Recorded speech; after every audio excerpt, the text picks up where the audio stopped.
Sì, questo era l'emendamento che avevo presentato anche durante la discussione generale e riguarda il fatto di intervenire, una modifica, è una norma transitoria che interviene sulla legge, che integra la legge che contrasta il gioco d'azzardo, la legge 1/2014.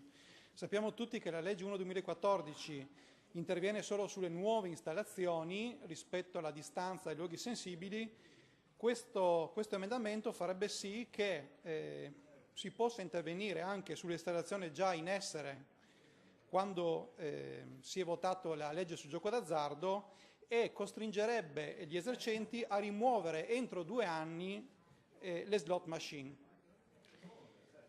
Questa proposta noi l'avevamo già presentata in sede di votazione della legge, ci è stata bocciata, l'abbiamo presentata a dicembre, ci è stato chiesto il ritiro. Ricordo alla Giunta che c'era un impegno della Giunta di chiedere il parere dell'Avvocatura, di cui a distanza di 3 mesi non abbiamo ancora nessuna notizia.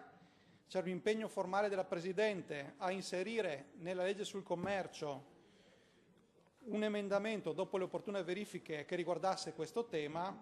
Io ho cercato di parlare anche con il capogruppo del PD sulla possibilità di inserire questa norma. Mi è stato risposto che appunto sulla retroattività c'è un problema.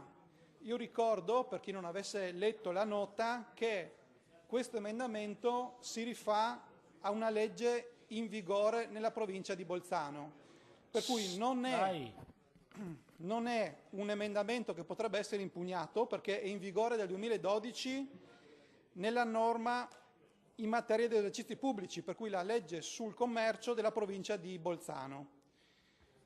È una norma su cui si è espresso anche il TAR di Bolzano, e vedo tra l'altro che anche l'emendamento della maggioranza riporta la sentenza del TAR di Bolzano, tra l'altro riporta anche quello che noi avevamo presentato a dicembre nella finanziaria, quindi anche la sentenza rispetto al comune di Anacardi, dove anche lì un regolamento comunale ha fatto sì di poter rimuovere le macchinette già in essere, quindi non si parla di nuove, ma si parla di retroattività. E per chi non avesse letto, vi leggo esattamente, se ci sono dei problemi, quello che dice questa sentenza.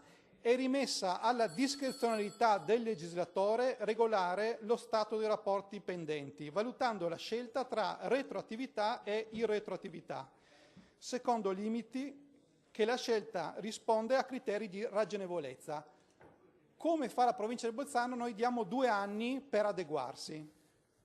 Ribadisco, c'è orientamenti e sentenze della Corte Costituzionale che avvalorano questa tesi. Io vorrei gentilmente sapere qual è il parere della Giunta su questo emendamento, dove a parole tutti mi dicono siamo d'accordo e poi è un dato di fatto che non si riesce a far approvare questa norma. Grazie.